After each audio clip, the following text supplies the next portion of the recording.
falando o que é essa teoria dos quatro discursos, né? De alguma forma são os quatro discursos em torno do impossível, né? Do impossível aquilo que de alguma forma desune os laços, né? Então existe alguma coisa da ordem da identificação, da aproximação com o outro, mas a teoria dos discursos é o que nos afasta, né, o campo do impossível. Isso está baseado de alguma forma naquela fala do Freud, que ele diz assim: existem três profissões impossíveis, né? Governar, educar e analisar, né? Que são sempre profissões que você vai falhar nisso, vai ser insuficiente, né? Vai de alguma forma se frustrar ao fazer isso.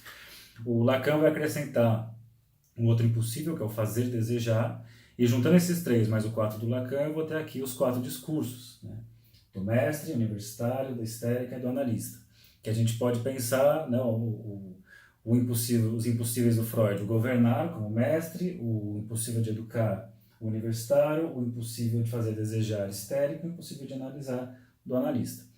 Então, esses discursos, eles se montam em cima de quatro estruturas fixas. Eu tenho aqui uma verdade que suporta um agente, né, que sustenta um agente, que é o semblante. Esse agente está direcionado para um outro e esse outro produz uma perda, né, um produto, uma perda.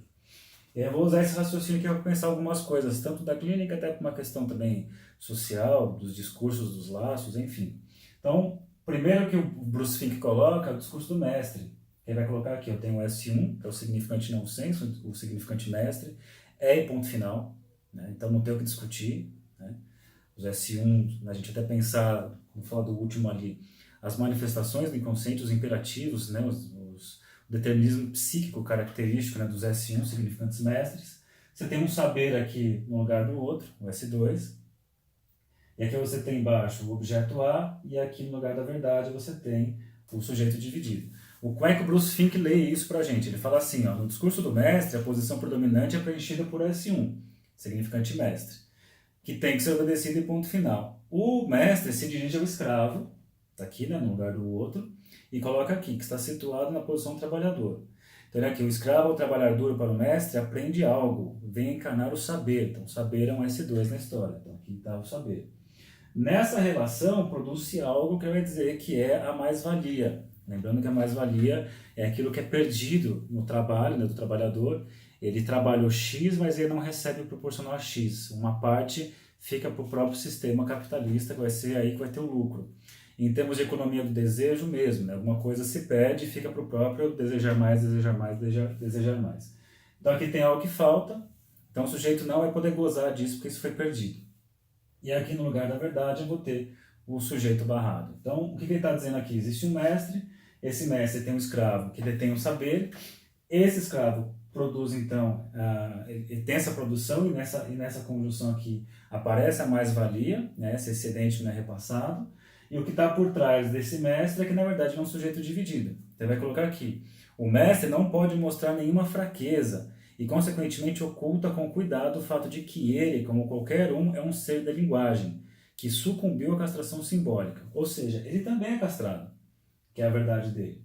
Mas ele coloca os seus imperativos como forma de fazer o outro trabalhar escravizado e nisso produzir alguma coisa. Então, para se manter nisso, ele tem que o tempo todo ficar nesse lugar, colocando seu discurso, né? O discurso do mestre é esse ponto final, não tem nem desenvolvimento sobre. A gente pode pensar aqui, por exemplo, né, nos grandes ditadores, né, nos grandes líderes extremistas, né, se pegar a psicologia de massas e análise do eu, né, os profetas de algumas, né, seitas meio faça isso, acabou. Né? Então, resumindo, o mestre, por isso chama o discurso do mestre. Eu vou ter algo parecido com o discurso do universitário, que no lugar do agente, o que eu vou ter é o saber. Esse saber, então, ele está direcionado a esse objeto A. Então, de alguma forma, a gente poderia pensar aqui: se aqui é a mais-valia, saiu dessa produção, aqui eu tenho um discurso, né, um saber que legitima a mais-valia, certo? Legitima a mais-valia e leva, então, à perda do que é o sujeito. Eu posso pensar nisso, vamos pensar um pouco em termos da análise, que eu acho legal pensar o movimento na análise. Se o analista fica nesse lugar aqui de mestre, né, olha a consequência que eu tenho: ele é o mestre, leva aos imperativos, né, para o paciente.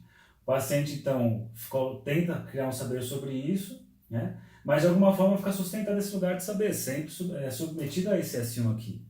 E o analista está escondendo que tem esse lugar também como aquele que falha, como sujeito dividido. que aqui ó, vai poder aparecer, porque tem algo do analista que é a sua falta e que isso precisa aparecer também em algum momento para que possa possibilitar a travessia da fantasia. Então aqui, um saber, ele fica no lugar do agente, né, montando essa mesma estrutura. Se você pegar o Bruce Fink, ele vai dizer que o discurso universitário ele é um braço do discurso do mestre. Né? Então, enquanto aqui tem os imperativos, aí se acabou, e tem né, o mestre nesse lugar, quando você pega o discurso universitário, você tem lá um saber que legitima uma série de coisas que oculta o sujeito, eclipsa o sujeito, e o que está por trás como verdade, né, do saber? O que está por trás do saber é o mestre. Então, é interessante isso, que você tem tanto a figura do mestre com seus imperativos, aí se acabou, assim como eu tenho também grandes, sei lá, saberes, né, desenvolvimento de saber e tudo mais, que são colocados aparentemente assim, ó, mas isso é um saber. Tá, mas quem fez esse saber? Esse saber não está por trás de uma outra coisa? De uma forma, você pode pensar, sei lá, alguns tipos, sei lá, a gente pode pensar um pouco no raciocínio da medicalização atualmente, que você tem lá uma série de estudos, né, que nem sempre são, diz assim, é comprovado cientificamente, é comprovado tal coisa, mas assim, o cenário é um pouco, não tem uma universalidade talvez, né? Até você pega, sei lá, tem um texto muito legal que você pega crianças francesas não têm déficit de atenção e você pega um outro discurso que é mais típico nosso aqui, norte-americano, um baita de um saber que é colocado ali, ó, mas está comprovado aqui nesses estudos, é comprovado isso e isso, que é assim, o jeito que você olha, não que não que os experimentos não tenham validade, mas por onde você olha só dá para enxergar por essa via, o resto está sendo desconsiderado. E aí você cria um saber sobre isso e é colocado ali, ó, mas não somos nós que estamos dizendo, são os estudos. Né? Claro que é fundamental isso, porque a ciência funciona por aqui, mas também tem que tomar cuidado com isso, porque o que pode ter desse discurso aqui por trás é um mestre colocando todas essas coisas, como uma forma de submeter o outro a tudo isso, desaparecer no sujeito.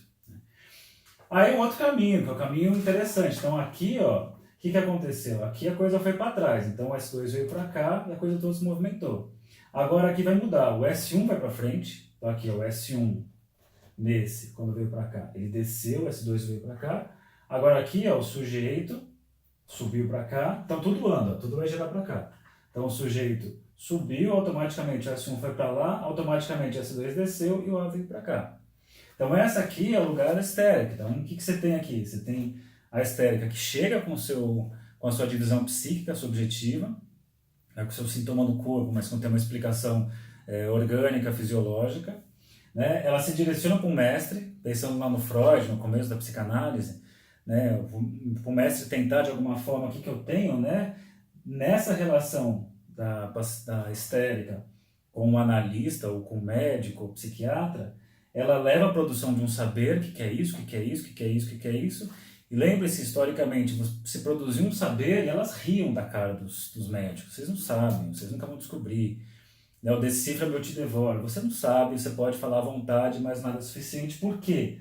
Qual que é a verdade da histeria? A falta está em mim, o objeto está em mim. A perda de gozo é minha, não tem nada a ver com o outro.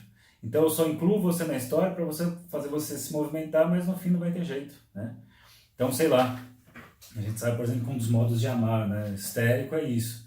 Vai lá, vai atrás dos seus amores, que se coloca no lugar de mestre, mas, como diz Antônio Quiné no 4+1 Condições de Análise, busca um mestre para poder apontar a falta do mestre. Né? Então, é interessante pensar aqui, isso que eu vou usar tanto para pensar no quadro da histeria lá atrás, mas também é muito bacana porque o Lacan vai dizer que, de alguma forma, todo mundo vai ter que passar por aqui na análise.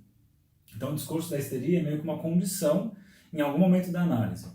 E não que todo mundo vai virar histérico, né? Não é isso que um neurótico obsessivo vira histérico. A questão é que o discurso histérico tem que aparecer no sentido de, algum momento, poder reconhecer a falta em si mesmo.